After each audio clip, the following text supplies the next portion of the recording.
శుభోదయం ప్రేమించు కాపరి ఉషా కిరణాలు ఉదయకాలపు వాక్య ధ్యానంకు మిమ్మల్ని ఆహ్వానిస్తున్నాం. ప్రార్థన.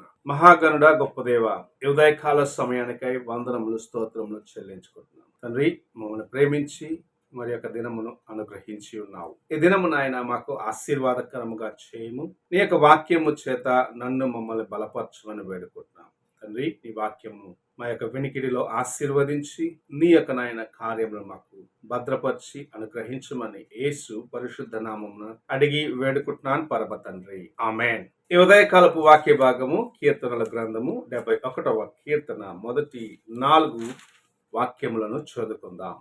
యెహోవా, నేను నీ శరణు జొచ్చియున్నాను, నన్నెన్నడును సిగ్గుపడనీయకుము.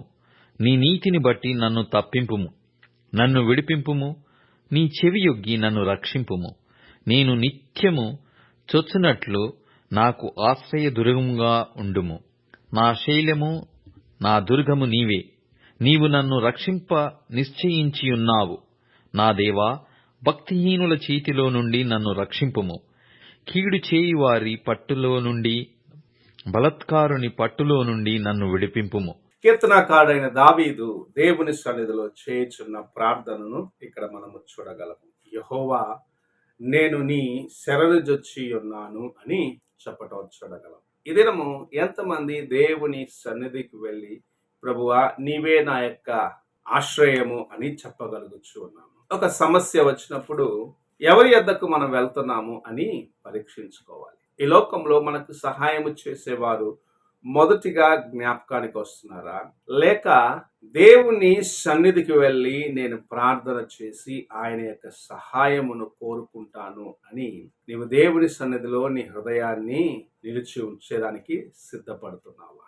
ఇక్కడ కీర్తనకారుడైన దావీదు చెప్తున్నాడు, యెహోవా, నేను నీ శరణు జొచ్చి ఉన్నాను, నన్ను సిగ్గుపడనివ్వకు. ఎవరైతే దేవుని యొక్క శరణు జొచ్చుతారో, అనగా దేవుని సన్నిధికి వస్తారో, దేవుని ఎదుటకు వారి యొక్క సమస్యలను తీసుకొని వస్తారో, వారిని ప్రభు ఎన్నడూ విడువడు, ఎడబాయనని వాక్యం ఇచ్చినవాడు, వాగ్దానం ఇచ్చినాడు.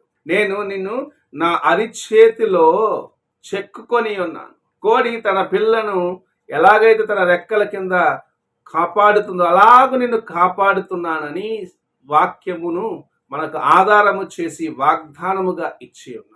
అలాంటి గొప్ప దేవుని కలిగి ఉన్న నీవు ఆయన శరణు జొచ్చినప్పుడు నిన్ను ఆయన ఎంత మాత్రము సిగ్గుపడనివ్వడని గ్రహించుకోవాలి.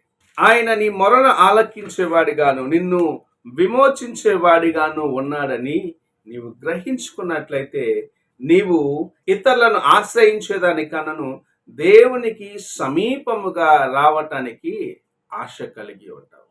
ఆయన నీ యొక్క సమస్యలను పరిష్కరించేవాడిగా ఉన్నాడు, నిన్ను విడిపించేవాడిగా ఉన్నాడు, నీకు ఆయన కేడముగాను డాలుగాను ఉండేవాడు అని గ్రహించుకోవాల్సిన వ్యక్తిగా ఉన్నావు. నీ నీతి చేత నన్ను నీవు ఆశీర్వదించేవాడిగా ఉన్నావని మొదటిగా నీవు గ్రహించు. అనగా ఆయన నీతి చేత, ఆయన యొక్క కృప చేత ఆయన రక్షిస్తాడు, ఆయన నీకు విడుదల ఇస్తాడు, ఆయన నిన్ను కాపాడతాడు అని నీవు గ్రహించుకున్నట్లయితే నిజముగా నీవు ధన్యుడిగా ఉంటావు. ఆయనే నీకు కోట, ఆయనే నీకు కొండ, నీవు దాగు స్థలముగా ఉన్నాడు అని గ్రహించుకోవాలని ఇక్కడ కీర్తనకారుడు జ్ఞాపకం చేస్తూ ఉన్నాడు. కీర్తనకారుడు యొక్క ప్రార్థన మనం చూసినట్లయితే, నా శత్రువుల యొక్క చేతిలో నుండి నన్ను కాపాడగలిగిన వాడును, నన్ను అనగద్రొక్కాలా అనుకున్న వారి చేతిలో నుండి నన్ను రక్షించేవాడిగాను, వారి నుండి విడిపించేవాడిగా నీవు ఉన్నావని ధైర్యముగా దావీదు మహారాజు ప్రార్థించడం చూడగలం. తన జీవితంలో ఈ కార్యములను అనుభవించిన అనేక సార్లు ఆయనను అణిచివేసేదానికి శత్రువులు ప్రయత్నించారు, సొంత కుమారుడే ప్రయత్నించినాడు. ఆయనను ఎన్నడూ ఆయన దేవుని విడిచిపెట్టలేదు. శిక్షించేదానికి కూడా తను దేవుని చేతికి అప్పగించుకున్నాడు. అంతగా దేవుని పైన ఆధారము చేసుకున్న దావీదు యొక్క జీవితము మనకు ఈ ఉదయకాల సమయమున ఒక మాదిరిగా ఉన్నది.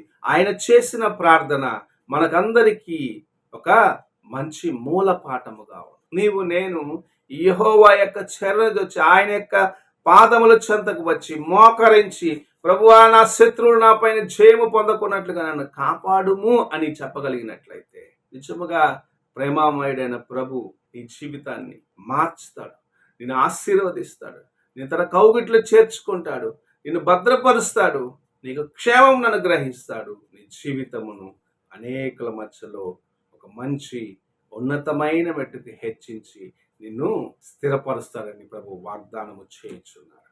ఈ ఉదయకాలమున దావీదు మహారాజులాగా ఆయన చరణజొచ్చే వ్యక్తిగా నువ్వు ఉంటావా, లేక నీ తలంపుల చేత ఏడవబడ్డవాడిగా, స్థిరము లేని వాడిగా దేవుని యొక్క కృపను పోగొట్టుకుంటావా? ఒక్కసారి నీ హృదయాన్ని పరీక్షించుకో, ప్రశ్నించుకో, ప్రార్థన చేసుకుందాం. మహాగణుడు అయిన గొప్ప దేవా, ఈ ఉదయకాల సమయమున నీవు మాకు అనుగ్రహించిన నీ వాక్యమును బట్టి స్తోత్రములు చెల్లించుకుంటున్నాము. నీ శరణు జొచ్చి నీ దయను వేడి నీ కృప చేత నడిపించబడి అంతము వరకు నీ కోసం నిలబడే కృపను మాకు అనుగ్రహించండి. మా శత్రువుల నుండి నీవు కాపాడగలవు, మమ్మల్ని సంరక్షించే దేవుడిగా ఉన్నావని విశ్వసించి నీ వైపు చూసి నీ కృపను పొందుకునే దానికి సహాయము చేయమని యేసు పరిశుద్ధ నామమున అడిగి వేడుకుంటాను పరమ తండ్రి, ఆమేన్. తండ్రి అయిన దేవుని ప్రేమ, కుమారుడైన క్రీస్తు కృప, ఆదరణకర్తైన పరిశుద్ధాత్మక సహవాసము ఇప్పుడును ఎల్లప్పుడూ తోడై ఉండి సదాకాలము నడిపించును గాక, ఆమేన్.